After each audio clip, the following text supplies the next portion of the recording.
Cadena Democracia, la radio de la gente. El siguiente programa es de clasificación O, de opinión, apto para todo público. Democracia M y Democracia TV presentan Diálogos con Francisco Rocha. Diálogos. Diálogos.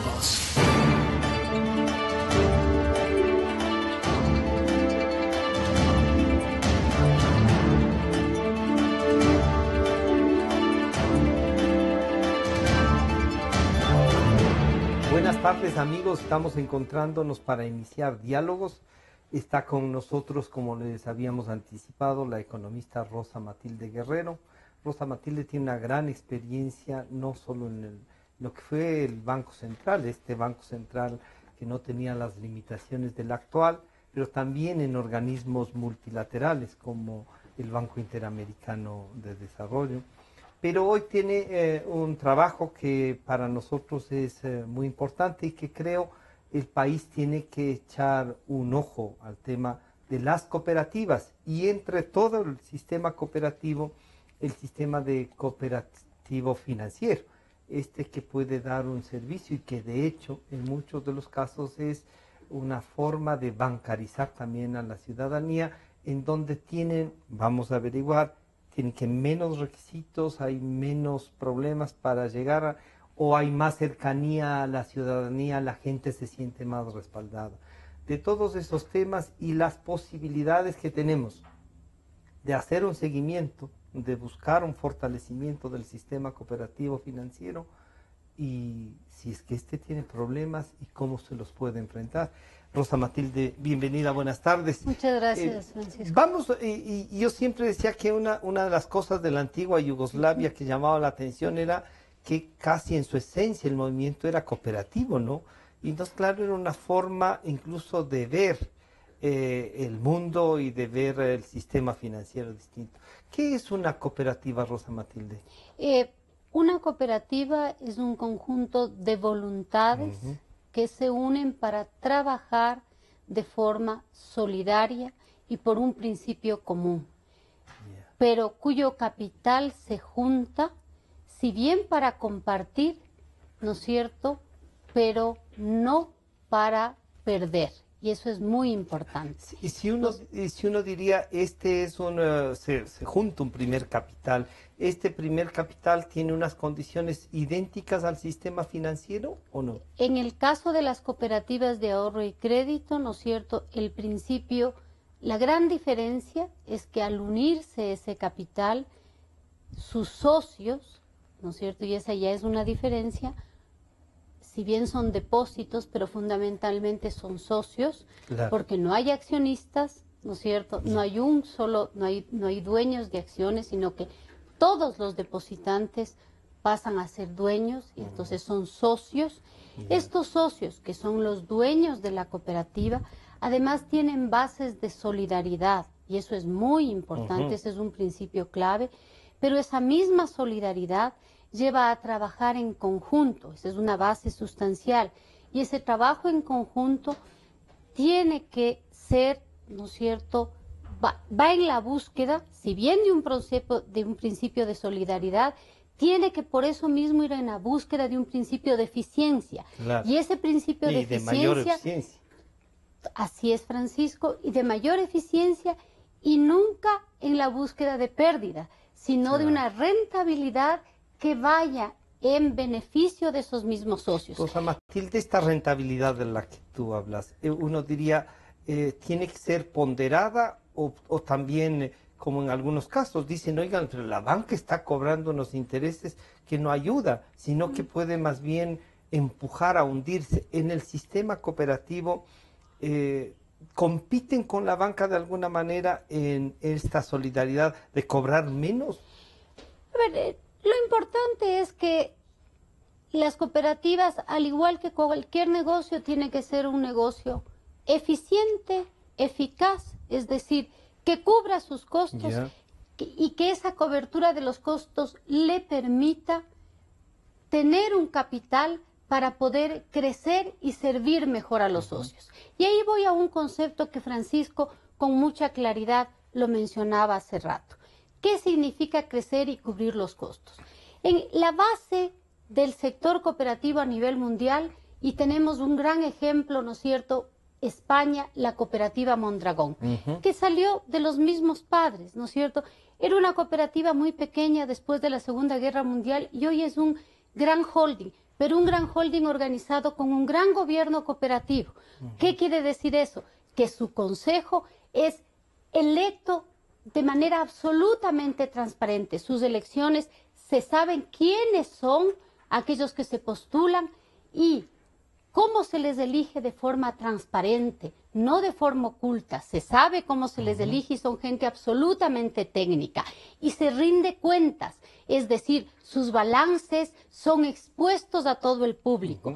Y si bien hay una parte, con esto concluyo Francisco, si bien la cooperativa está formada tanto por una parte del sector real como una parte del sector financiero, es como en el sector financiero bancario. Se llama holding, sí, pero absolutamente separado. Los balances están absolutamente separados y además la gestión y administración absolutamente separado y responde cada uno por un sector y otro por el otro sector. La inversión que ha hecho la cooperativa en cada sector. Exactamente. Y a lo que tú me decías, a ver, ¿los costos son más altos o no que la banca? La respuesta a eso es, los costos, primero tienen que ser, los costos tienen que cubrir los gastos y quedar un extra para cubrir y crecer el capital. Claro. ¿Por qué tiene que crecer el capital? Incluso para que no se desgaste, diríamos. Perfecto. Una palabra así. Una palabra muy simple, es como el negocio del microempresario que esperamos. Y buenas tardes ante todo, no solo a Francisco, sino a los amigos que nos escuchan. Como el microempresario que tiene la tiendita de la esquina. Siempre guarda un poquito de capital porque seguramente tiene que comprar más arroz o más azúcar para poder después vender. Para tener mayor oferta Exactamente. También. Y crecimiento de capital. Totalmente. En la cooperativa. Que pueda vivir de eso. Exacto. El cooperativista en la cooperativa de instituciones financieras de ahorro y crédito hace lo mismo.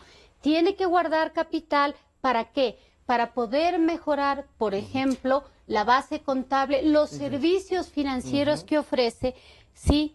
El ecosistema de pagos, las tarjetas de crédito que ofrece para ofrecer mejores servicios a la gente, a sus socios. Rosa Matilde, es por eso. En este sentido uno diría, a ver, si uno es socio de una cooperativa, no importa la cantidad que tenga o hay una base de para ingresar a ser socio, y no importa si el uno tiene $1,000 y el otro tiene 100,000 en depósitos o en otro servicio bancario que pueden también dar las cooperativas, ¿no es cierto? ¿Qué valor tiene el voto y qué valor tiene el de ser socio de la cooperativa? Esa es la gran diferencia y ahí una de las virtudes, la gran diferencia con la banca, exactamente, Francisco, y una de las grandes virtudes, yo diría también. El socio está valorado no por el dinero que tiene, sino por la participación.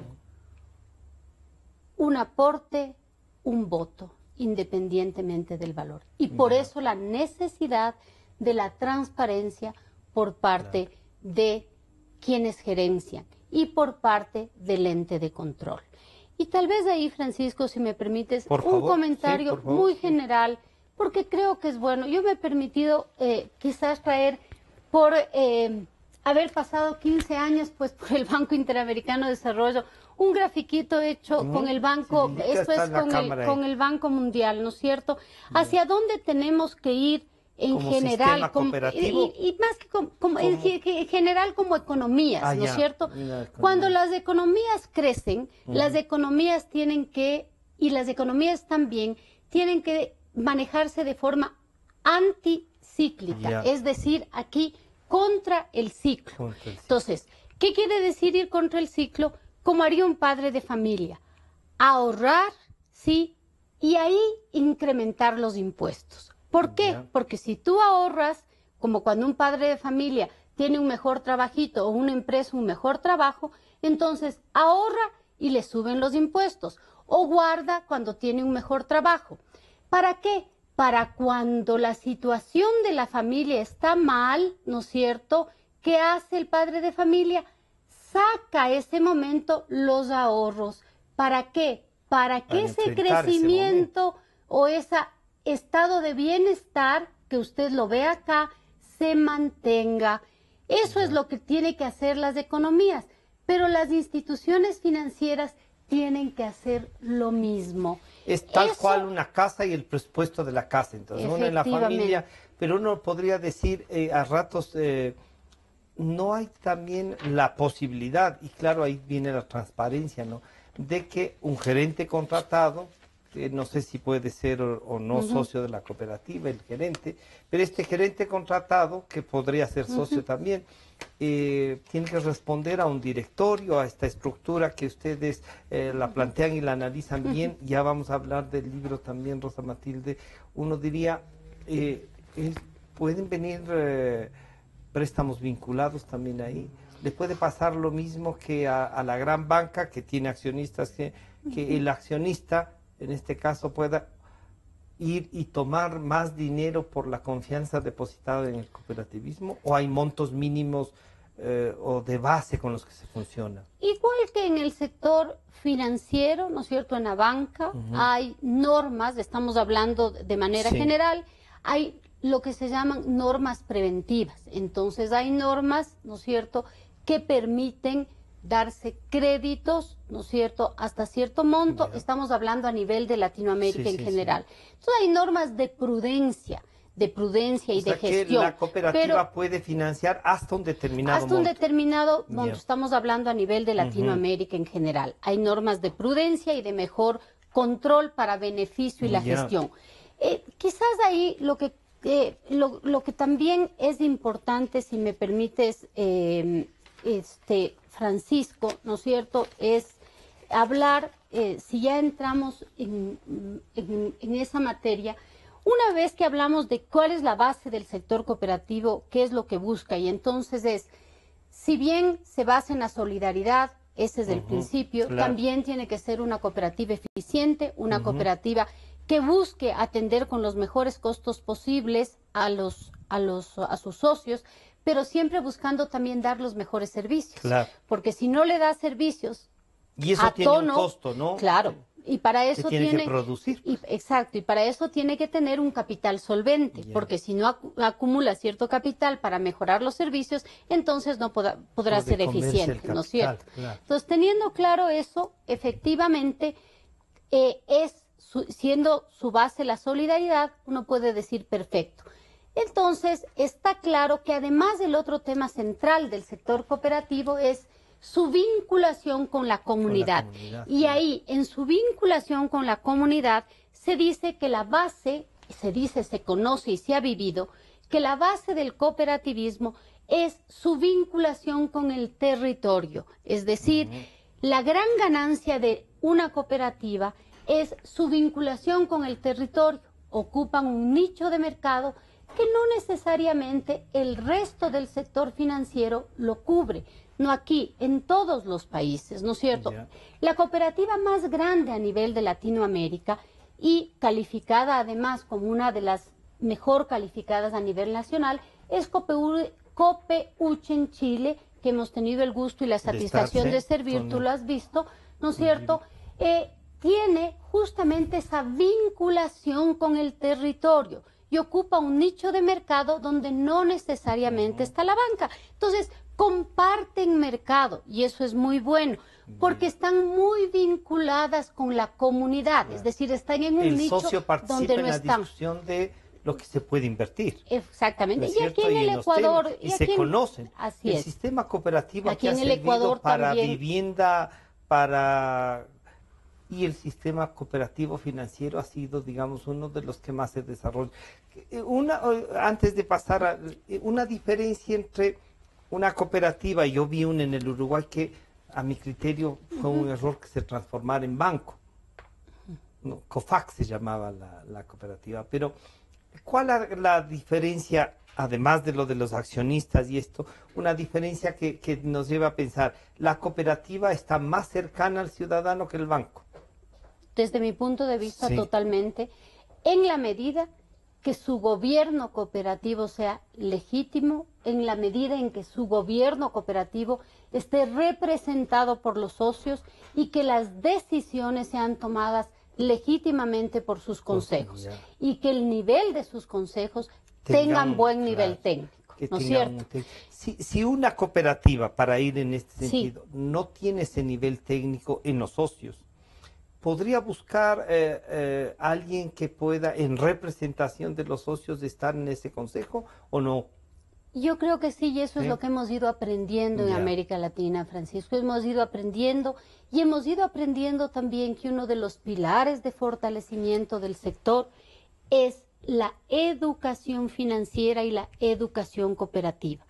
Y quizás ahí uno de los puntos, después de varios años de dar vueltas por América Latina, es que una eficiente supervisión del sector cooperativo de ahorro y crédito no puede ser los pilares típicos de la supervisión, sino que tiene que incluir dentro de la supervisión, para motivar el crecimiento del sector, que ser calificadas por su aporte a la inclusión financiera y dentro de los pilares de su aporte a la inclusión financiera, la educación financiera y el balance social, pero como elementos del proceso de supervisión, no desde afuera. Esto que acabas de decir fue el argumento base, diría yo, no estrictamente este, tú lo que nos has dicho técnicamente y muy, yo diría, muy entendible, pero para proponernos la existencia de la Superintendencia de Cooperativas, que salió del Ministerio de Trabajo y Bienestar Social, de los años 78, digamos, ¿no es cierto?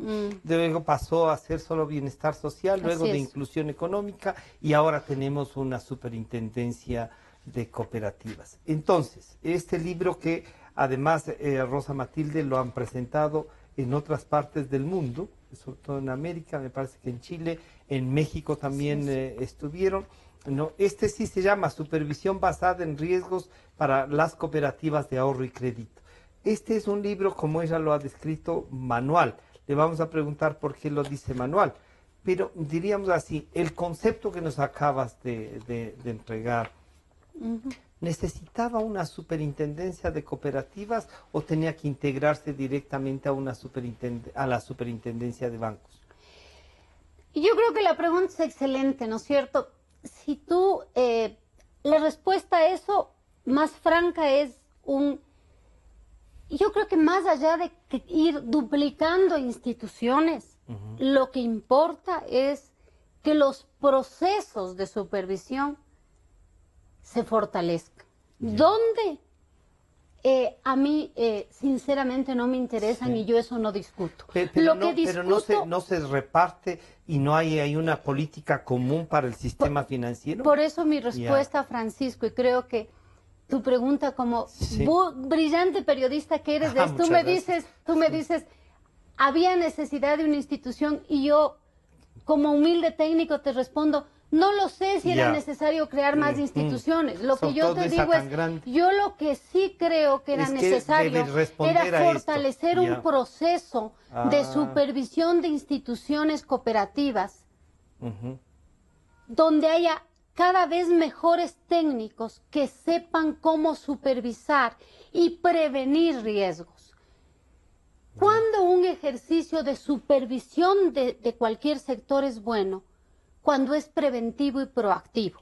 Si tú tienes 100, el índice de fusiones, liquidaciones o cierres debería tender a ser bajo, ¿no es cierto? Porque es preventivo.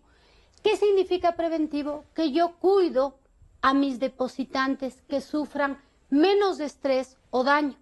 Yo como supervisor lo que estoy es aquí tengo una red de seguridad, aquí tengo una red de seguridad financiera entre lo que es la estabilidad y los depositantes. tenemos políticas macroprudenciales, que es la situación de la economía, que si la economía no está estable, no está bien y no tiene los incentivos adecuados para que el sistema financiero y el sector de cooperativa está bien, no sirve para nada. Pero eso es la parte macroprudencial. Y en la parte microprudencial, para que nos entiendan todos, tienen que haber al menos algunos contenedores o pilares. Entre esos, y rápidamente, los más importantes son una política y un marco regulatorio adecuado que cumpla las mejores prácticas y no se generen incentivos adversos. Y un equipo, lo que acabas de preguntar tú, Francisco, de reguladores que sepan, que conozcan, donde el elemento clave es una cosa que ya van a decir, bueno, y esta viejita y dice, bueno, sí, donde el expertise regulatorio es sustancial, mis amigos. Porque ahí uno tiene que entrar, oler y ver antes de hacer nada. Y se adivina. Luego, fondo de liquidez, que ahí con mi buen amigo, el doctor de la Torre, que hace el prólogo, y algunos amigos que están ahí referidos en el libro, tendremos algunas diferencias, pero bueno, sobre todo un fondo de liquidez que solo preste a las instituciones, y en este caso cooperativas solventes, no a las que tienen problema de insolvencia. Porque entonces los incentivos están mal. Ahí encontramos un problema y vale la pena que nos aclare.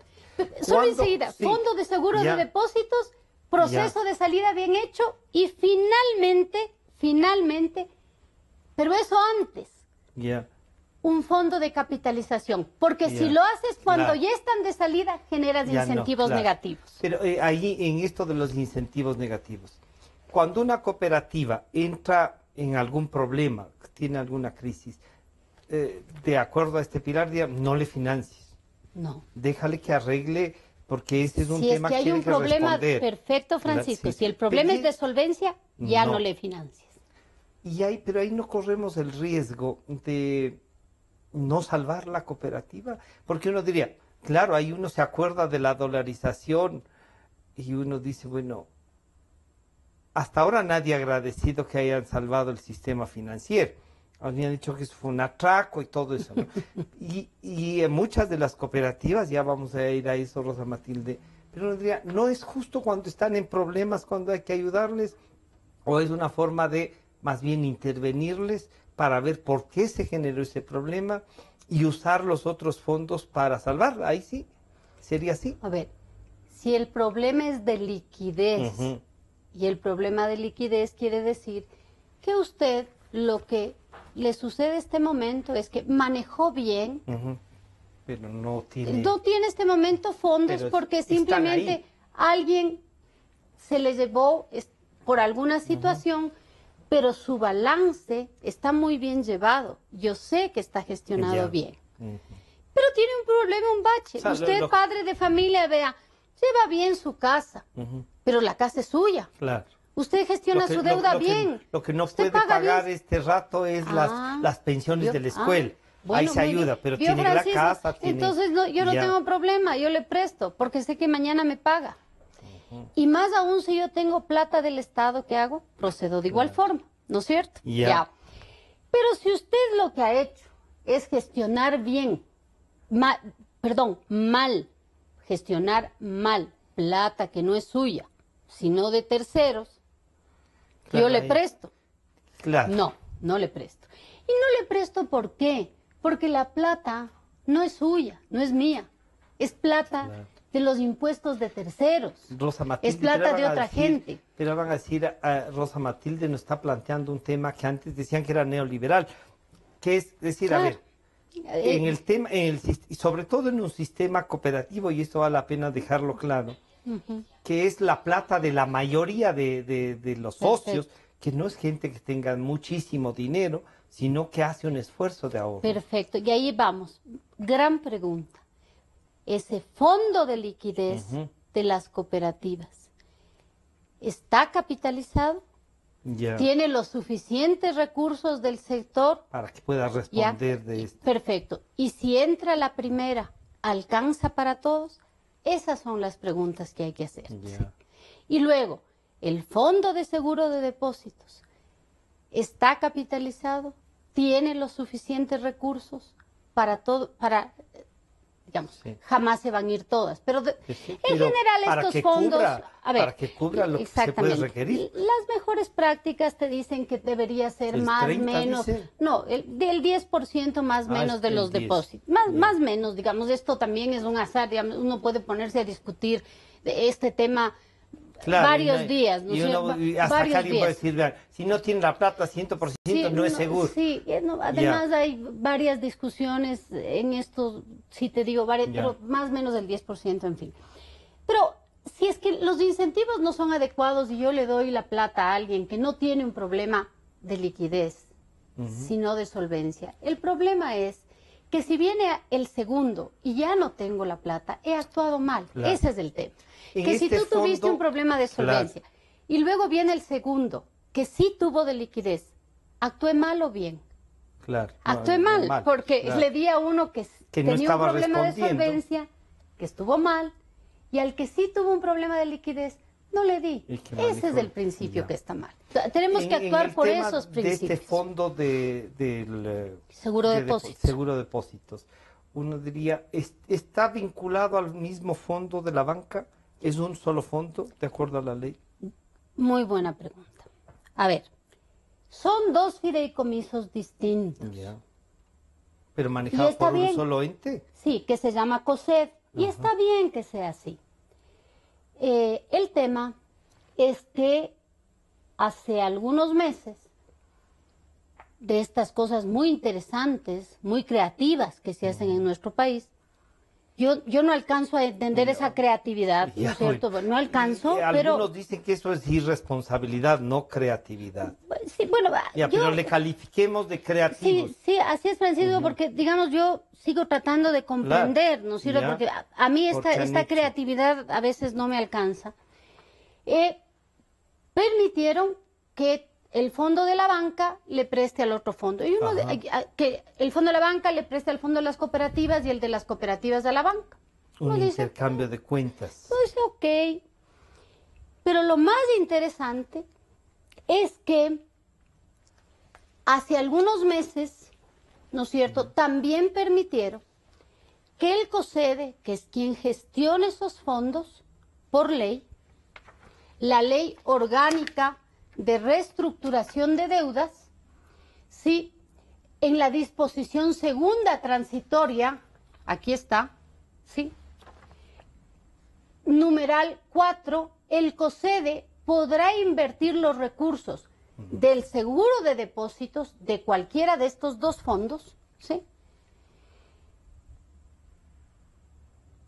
hasta 20 años de gracia puede prestar esos recursos a una entidad del sector financiero que compre los activos y pasivos de cualquier institución que entre en dificultades. O sea, puede invertir esos recursos de del seguro de depósitos hasta 20 años plazo con 2 de gracia. Y eso dice la ley. Esa parte es la que... Sí, esa le abre la ley. Esa parte es la que a mí me parece más creativa todavía. Porque que se presten, uno dice, bueno, interesante. Pero a 20 años, pero ya se está comprando un problema si es una institución que se quiere. Exactamente. Pero lo interesante de la reflexión es que el seguro de depósitos del sector cooperativo, donde yo tengo...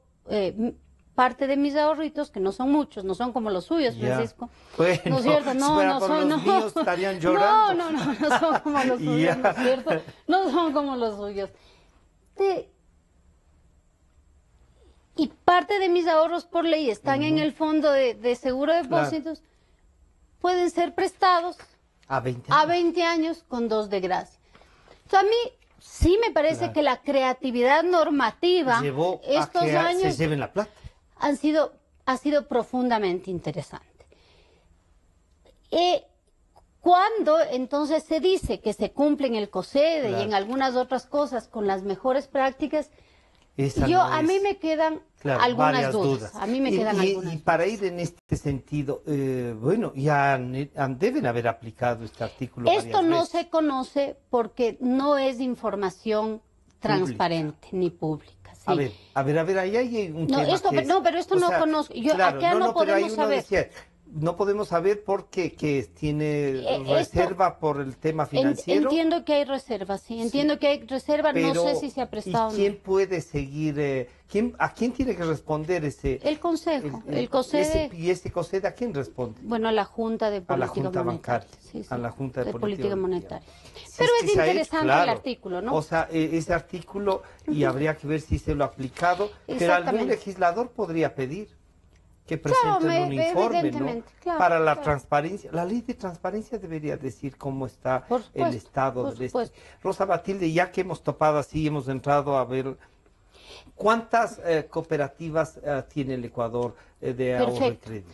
Y ahí, si me permite, porque yo me permití traer unos cuadros que Francisco, yo hice algunos cuadros y Francisco no me va a dejar mostrar mis cuadros. Sí, no, a ver, por favor, no, entonces, a ver, sí. No, muy rápidamente nomás. Creo que el sector cooperativo, de hecho, ha hecho un aporte muy significativo en términos de número de socios y ha hecho un gran aporte a nivel, sobre todo, de lo rural y en las grandes ciudades, en las zonas más bien marginales. Eso hay que decirlo, es decir, hay un gran aporte en términos de número de personas y de movimiento ciudadano que se integra sin lugar a dudas, incluye en el sistema financiero. Y en esa medida es que es tan importante, ¿no es cierto?, un motor adicional. el contar, ¿no es cierto?, con un eficiente control.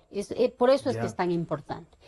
Y así, ¿no es cierto?, es que cuenta a la fecha con 6 millones de socios, con alrededor de 6 millones de socios, tiene alrededor de 10.000 millones de activos, y eso es muy relevante, alrededor de 7.300 millones. 10.000 millones de activos sería que un 10% del Producto Interno Bruto, sí, pero o a veces más, ¿no? Exactamente. Ahora sería más. Pero por ahí, y casi el 30% de la cartera del sistema financiero. El 30% del sistema financiero.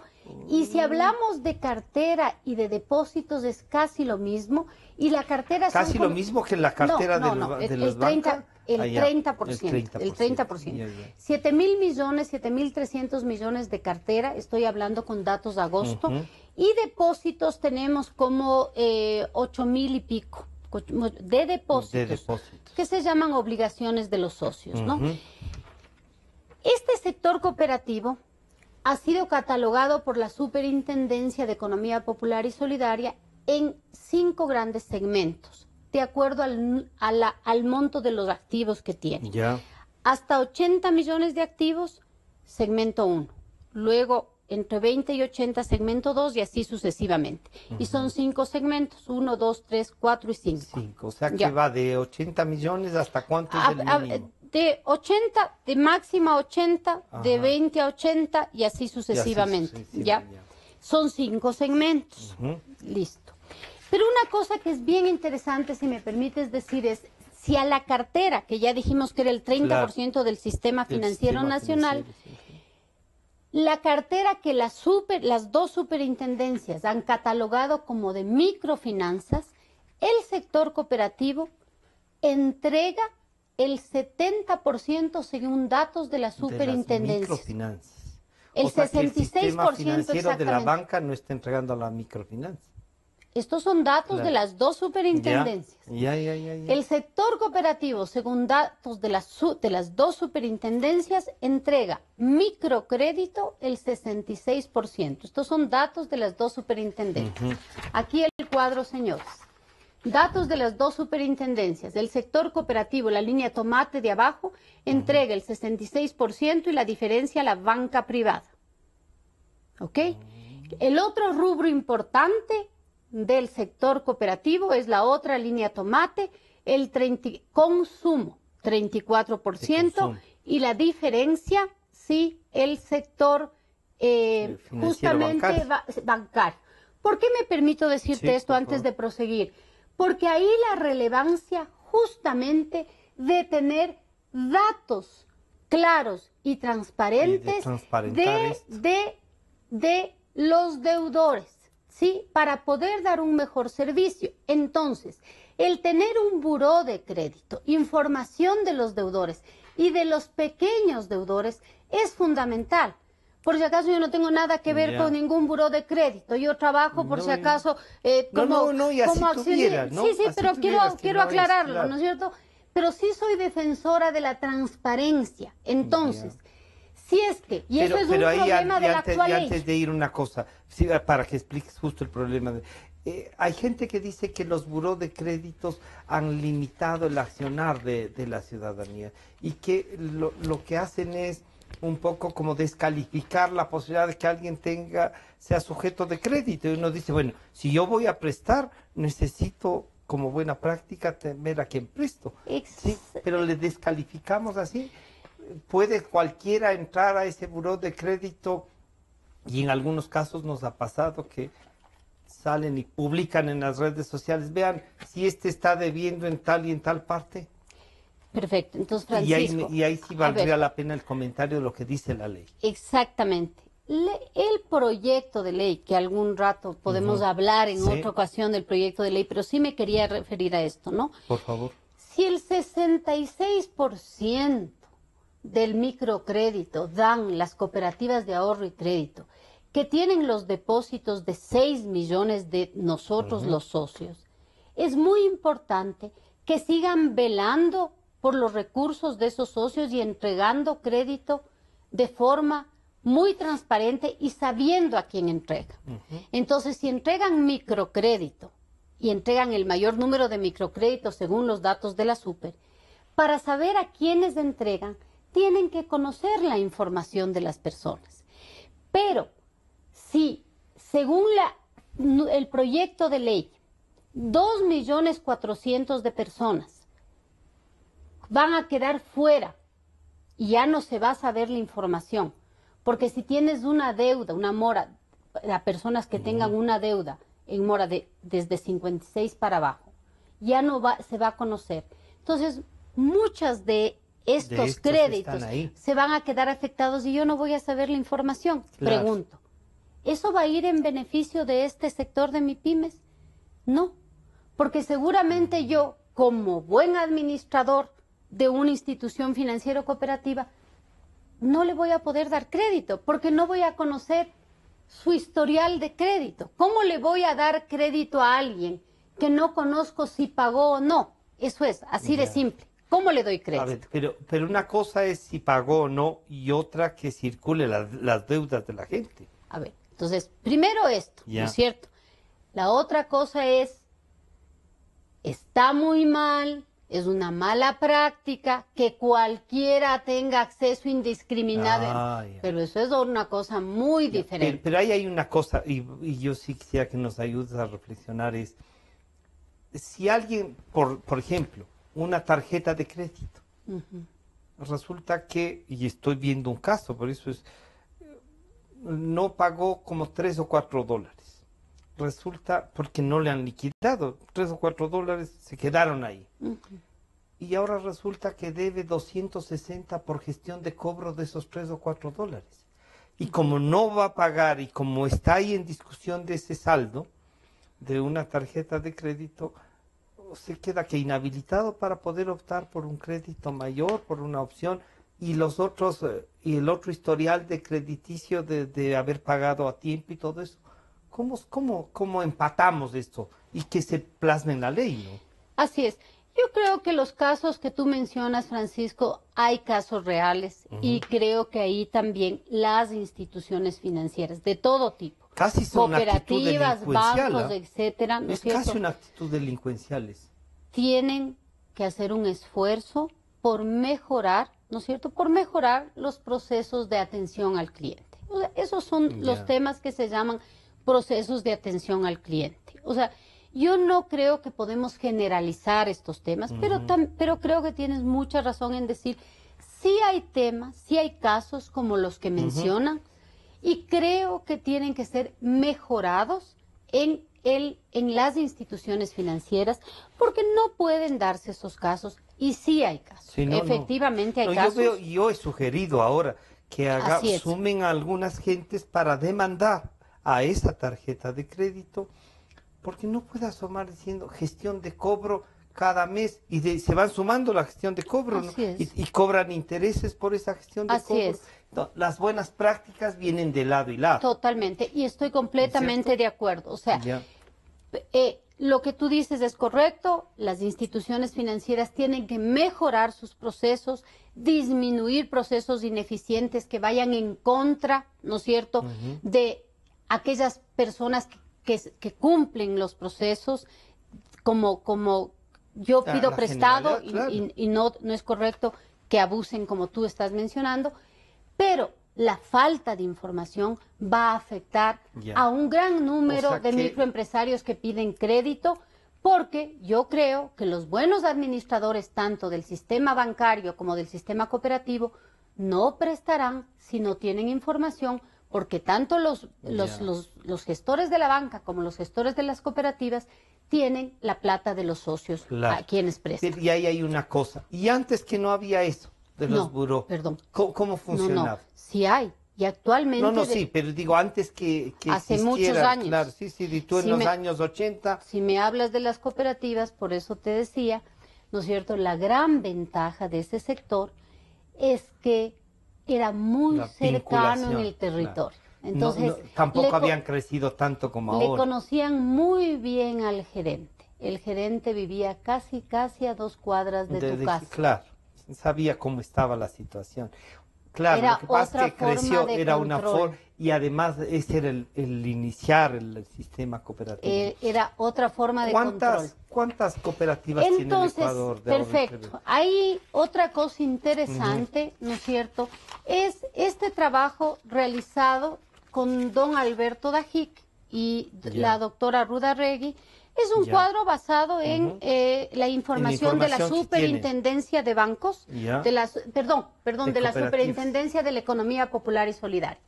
En el año 2006 existían 484 cooperativas, sumadas las 32 que estaban en la Superintendencia de Bancos y las otras que estaban en el Ministerio de Bienestar Social, 484. Sí, 2007 inicia el expresidente Correa, sí, y van subiendo hasta llegar al año 2012, sí, año 2012, donde se crea la Superintendencia de la Economía Popular y Solidaria. Entonces, desde el 2007 al 2012 Crece. llegan a 895 Ah, se duplica. cooperativas de ahorro y Claro, crédito 100% crecimiento. que son abiertas todas y captan repósitos del público. Ya. Llegando en el 2013 a 981 y en su punto más alto 1050. De ahí se declara la moratoria y a la fecha, la última fecha de información de la propia superintendencia, del informe del 2017, Ah, ya 17 ya. y el boletín último, sí, el último dato, como pueden ver acá, ¿no es cierto?, son 686 cooperativas. Es decir, O sea que se perdieron 400. se han liquidado, fusionado o extinguido 375. Ya. De esas 375, según información de la Super, estoy dando datos exactos, De ellos. alrededor de 275 entendemos que han sido llevadas a procesos de liquidación y adicionalmente con algún proceso legal. Entiendo que por algún tema legal, por la propia Superintendencia de la Economía Popular y Solidaria. Yo lo que estoy dando son datos del de propio ente de y control. uno podría decir, Rosa Matilde, estas que se han fusionado, en el porcentaje, ¿son grandes, son pequeñas? ¿Cuánta plata significa? Ya. Son más bien cooperativas de ahorro y crédito del sector, entendemos, porque esta es una información Que no está, limitada que hay, ¿no es cierto?, del sector 4 y 5. Ya. Pero son un número importante, Claro. 375 cooperativas. Este proceso ha sido de los últimos 4 años, ¿no es cierto? 375, prácticamente si es que sumamos Es del 30%. los costos, sí. Es Uno el 30%. podría decir, es como en la época de los bancos y su crisis. Hasta ahora un poquito menos, pero es casi igual, ¿no? es del 30% del sector. del Es del 30% del sector. ¿Cuánto le habrá costado al país eso y por qué no nos hemos enterado? Nos hemos enterado de tres o cuatro, pero ¿y a la gente le habrán pagado, le habrán logrado devolver? El seguro de depósitos con esta práctica novedosa de prestar la plata a 20 años con 2 de gracia, ¿habrá tenido? ¿Cómo habrán funcionado con eso? A ver, uno debería partir de decir que son cooperativas del segmento 4 y 5. Que más Ninguna del segmento, por ejemplo, la de Cuenca, ¿no? No. La de Cuenca no era tan grande. No era tan grande, ni la de Chimborazo, que es Acción Rural. Los cooperativistas de estos segmentos, además, hay que tener claro que por norma, ¿sí? El seguro de depósitos, también yo creo que de forma innovativa, el seguro de depósitos cubre de manera diferencial. En la banca usted está asegurado con 33,000 y algo. A los cooperativistas del segmento 1, de las cooperativas más grandes, también se les asegura con 33,000. Pero mientras baja... Va disminuyendo el seguro. Sí, disminuye el seguro. Claro, cuando más bien al más bajo deberíamos garantizar hasta el 100%, entonces, un gran esfuerzo de ahorro. Sigue disminuyendo la y innovación. llega hasta, ahora subieron y llega hasta 5,000. Antes era 1,000, yo esto me había referido en varios artículos, porque usted sabe a veces en el universo. La explicación que a mí se me ha dado cuando he mencionado el tema es porque la mayoría de depositantes de las cooperativas del segmento 4 y 5 depositan hasta 1,000. Y se me han enseñado unos cuadros ahí muy grandes. Bueno, pero de entonces muchachos que hacen al que logra números, depositar 1,000, a este deberíamos garantizarle más. Entonces, de esos muchachos que hacen muchos cuadros ahora, ¿no? Sin embargo, aquellos exactamente, Francisco, pobladores de las zonas marginales y más pobres del país que depositan más de 1,000, ya no están cubiertos. ¿tenemos la seguridad que se les devolvió más de 1,000? No. ¿Han regresado al sector financiero? Las preguntas que usted hace son las preguntas claves. A ver, ¿se les pagó hasta 1,000? Seguramente sí. Seguramente hasta sí, 1,000. hasta 1,000. ¿Más de 1,000 se les pagó? De esas cooperativas que se cerraron, ¿volvieron a incluirse en el sistema financiero? ¿O se asustaron tanto que ya no regresaron al sector financiero? Esas son las preguntas que quedan. En todo caso, acá quizás uno de los temas, si me permite, que son importantes es, este sector ha contribuido mucho a la inclusión financiera, es fundamental. Y en una disertación de uno de los funcionarios de la propia Superintendencia de Bancos, si me permite, ellos mismos mencionan que las normas de prudencia financiera que ellos mismos están llevando a cabo, si tiene la gentileza de enfocar las líneas tomates, ¿sí? En lo que se refiere a provisiones y patrimonio técnico, aquí usted le menciona, ¿sí? En el caso de lo que son las provisiones, ¿sí? Dependiendo del tipo de cooperativa, si es del segmento 2, 3 y 4 o 5, el hacer provisiones por cartera mala, ¿sí? Están extendidas de esas provisiones hasta el año 2021. Si es del segmento 2, pueden hacer provisiones según el tipo de cartera, ¿sí? En el año 2001, si es del segmento 2, comienza a hacer esas provisiones desde el 2019 y si es del segmento 5, tiene extendido hasta el 2021. O sea, el 2019, si es del segmento 2, hace recién el 10%. Recién el 10%. Esto, evidentemente, es dar un plazo, un cronograma de aproximación. Esta norma salió el 2015. ¿Ya? Es decir, estamos dando plazos para ir hacia normas preventivas.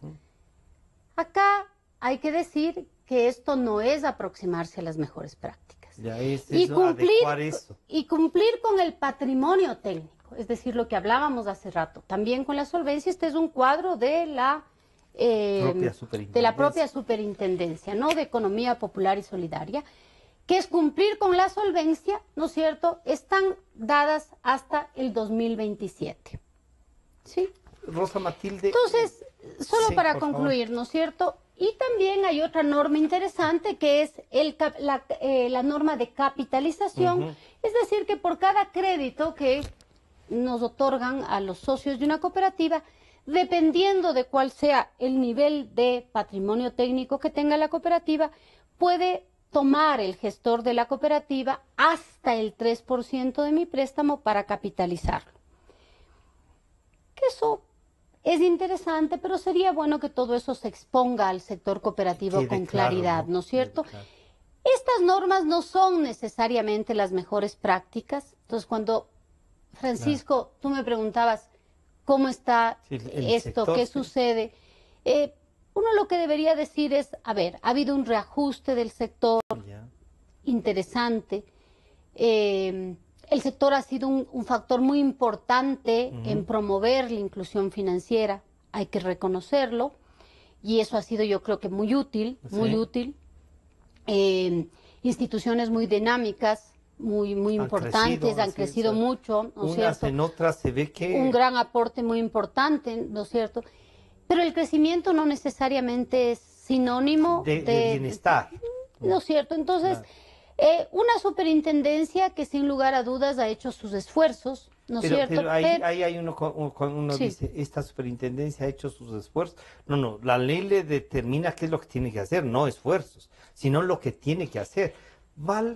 ¿Se puede hacer una evaluación de que si valió o no la pena crear esta superintendencia de Economía Popular y Solidaria? A ver, yo regreso a lo mismo, ¿no es cierto? Yo creo que en nuestro país, esto de crear el país cada vez que llega alguien a la presidencia o a algún sitio, yo ya tengo suficientes canas como para estar harta de eso, Francisco. O sea, y eso ha sido el problema. Perdónenme, o sea,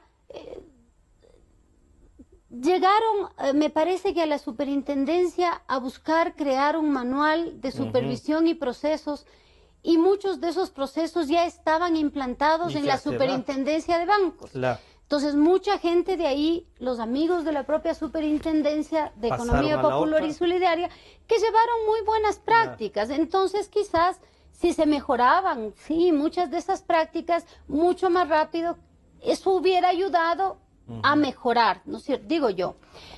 Entonces, quizás está yendo el tiempo y no sé si hay algún tema así específico que... Simplemente quizás para concluir, ¿no es cierto? Se ha hecho esfuerzos, pero yo creo que el indicador aquí más importante es la supervisión tiene que ser preventiva y proactiva. Eso es lo que tratamos de decir en ese libro, Francisco, muchas gracias, te has referido a él. Más allá de que la Superintendencia de Chile tuvo la bondad de invitarnos para lanzar el libro ahí, también aquí la UES, la Universidad de Espíritu Santo y ASI, la Asociación de Cooperativas a nivel internacional, nos permitieron lanzar el libro en Guayaquil.